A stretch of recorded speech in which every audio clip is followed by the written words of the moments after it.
squad?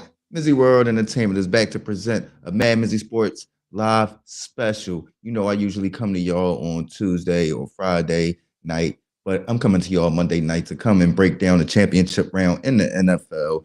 And we diving right into it. You get what I'm saying, man? It's just me, myself, and I tonight because, like I said, it's a special one. I got to get y'all my breakdown. We started it off in Baltimore. Chiefs beat the Ravens 17-10.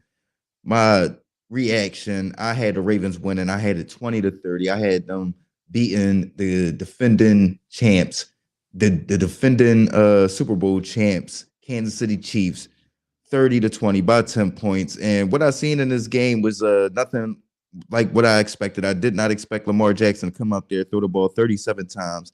I did not expect Gus Edwards to only get 3 carries. His biggest carry was 15 yards. That was on the first drive, I believe. Second drive in the first quarter, didn't get a handoff the rest of the first half, only got 2 more the rest of the game. I did not expect that. I did not expect the Chiefs defense to come out there and fluster Lamar Jackson the way he did. I did not expect Lamar Jackson to hold the ball the way he did.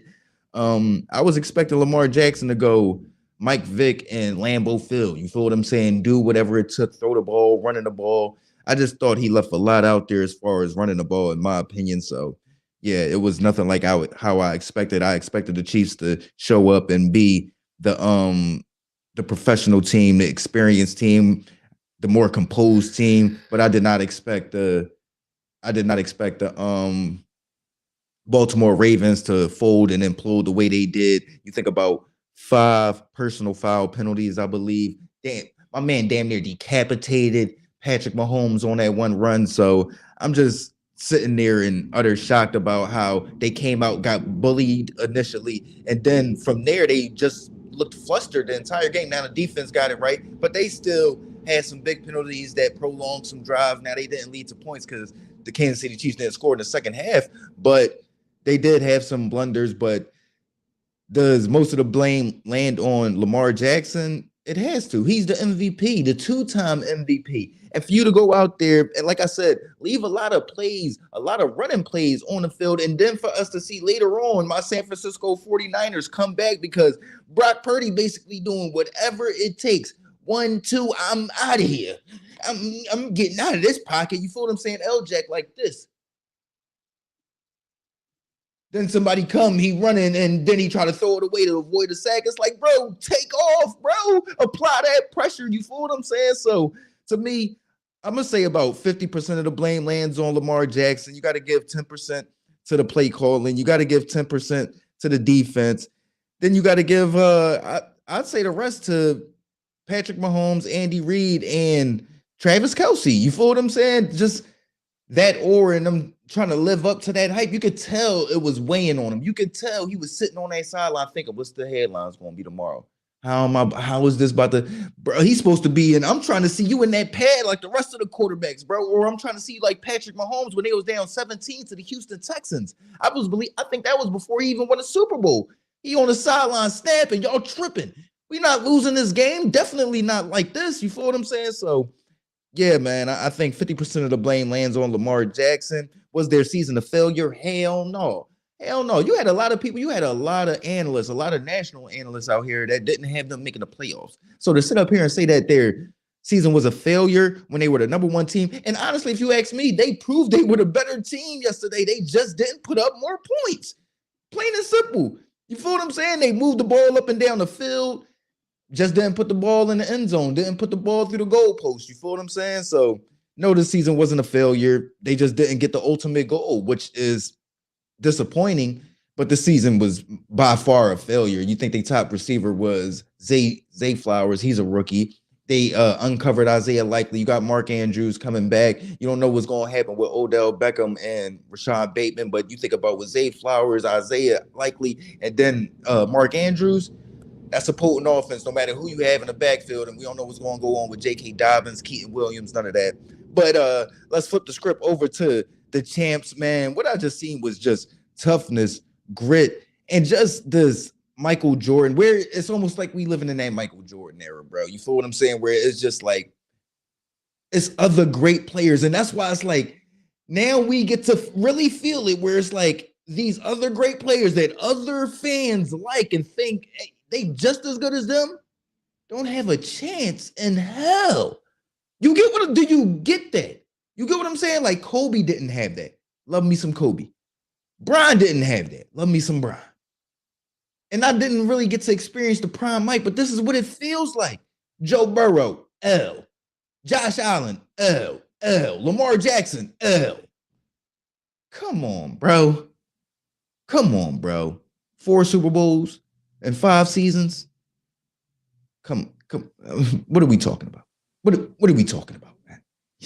It's just astonishing. You feel what I'm saying? So I just think we got to appreciate the era that we're in right now. And in my opinion, to get over this hump, you got to embrace it. You got to embrace this challenge. I feel like that's why Reggie Miller pushed Michael Jordan to his brink, because he knew he was going. It wasn't no, it's no, bro. I'm trying to go through the Bulls and I'm trying to go through Michael Jordan, because you know for a fact you have to. It ain't no ducking that smoke. So you got to embrace it and look forward to it. Like I didn't like when Lamar Jackson said, I hate competing against Patrick Mahomes. Next time somebody asks you that question, I want you to say, I love it, because it's the best of the best. It's the clash of the Titans. I know if I beat him, a Lombardi is coming most likely.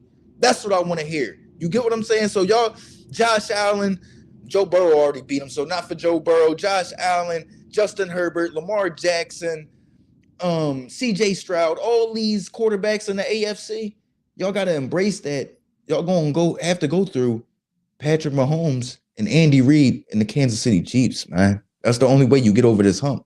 That's the only way. You ain't, I hope somebody knock them off. Because I think if they played the Bills yesterday, the Ravens beat them by 2 touchdowns. But they had that monkey of Patrick Mahomes and Andy Reid in their ear and they back. We're going to put up 30. We're going to put up 40. Y'all got to score. Y'all got to score. And the whole time it's a 10-point game. Whole time, literally in my mind, I'm thinking Lamar Jackson, take off one of these times, score or get in scoring range. Game flip just like that. Then they hit the deep ball. Y'all know the rest of the story. Let me flip over to the next game, man. Like, Lamar Jackson, my favorite player in the NFL, but got to take 50% of the blame for that elbow, bro. Let's move on. Let's look at this Niners 34-31 win over the Lions. Tip my cap to the Detroit Lions, but hey, I'm going to tell y'all this, man. CJ Gardner-Johnson, who I like and respect, he slapped the football guys in the mouth. You know you don't wave goodbye before halftime in the second quarter. Boy, you better wait till the end of the third quarter, start of the fourth before that, bro. As soon as I seen that, right after the Jahmyr Gibbs touchdown, as soon as I seen that, I said, yeah, the football guy's going to get them back for this in this game. It's not going, if they win, it's not going to be easy, and they didn't win. I just knew they wasn't about to just rout us. What they thought they was about to just start crip walking on us, and we was just going to be like, all right, man, chill, Detroit, chill.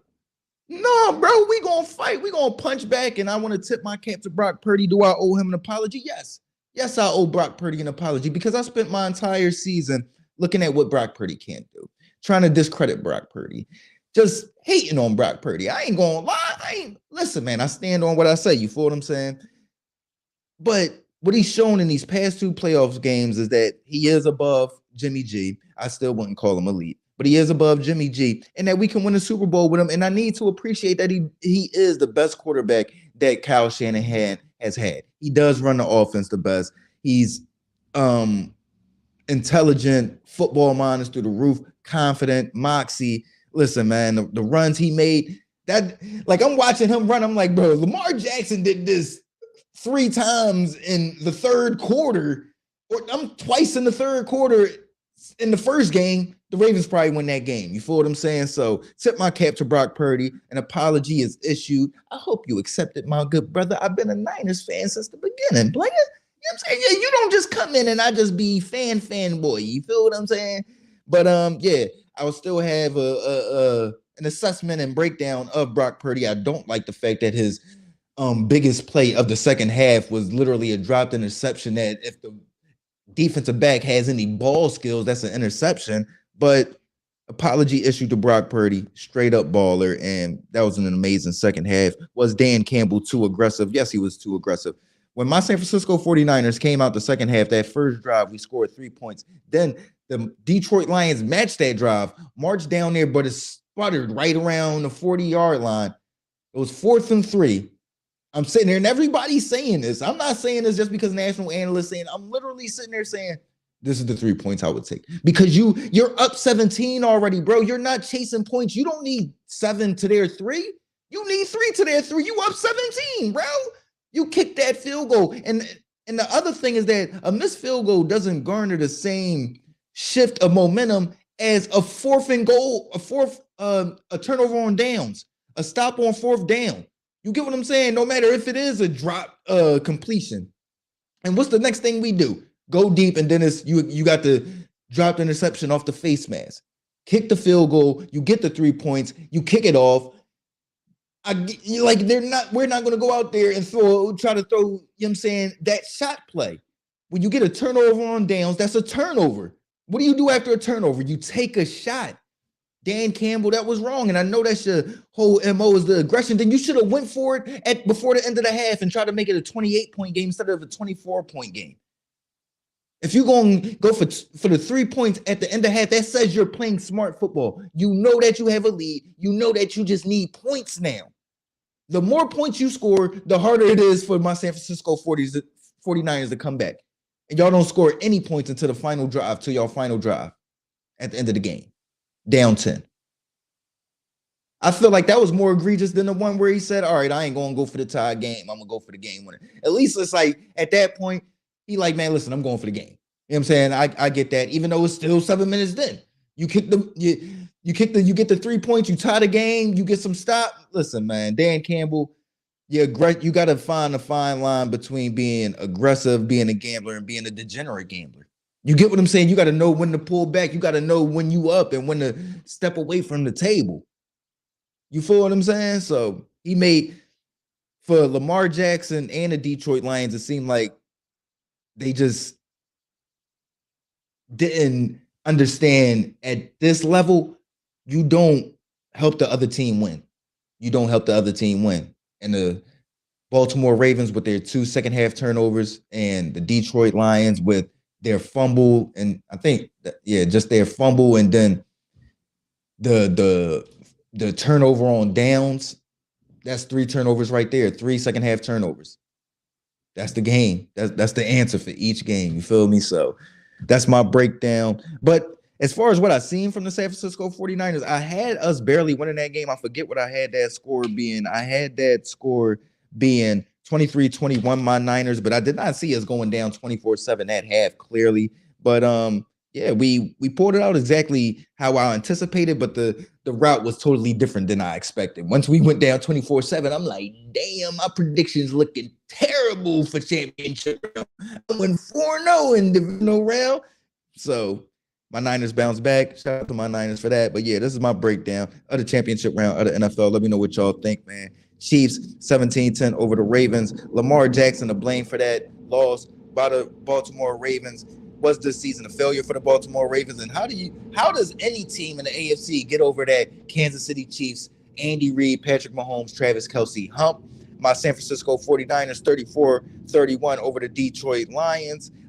I gave my apology to Brock Purdy. Hopefully you hear it. Hopefully you accept it, good brother. And was Dan Campbell too aggressive with his 4th down attempts in the second half? Let me know what y'all think. This is MadMizzy Sports, a live special Monday edition. Let me know what y'all think, man. Y'all already know what it is. Like, comment, share, subscribe, listen, alert, baby. Have a good night.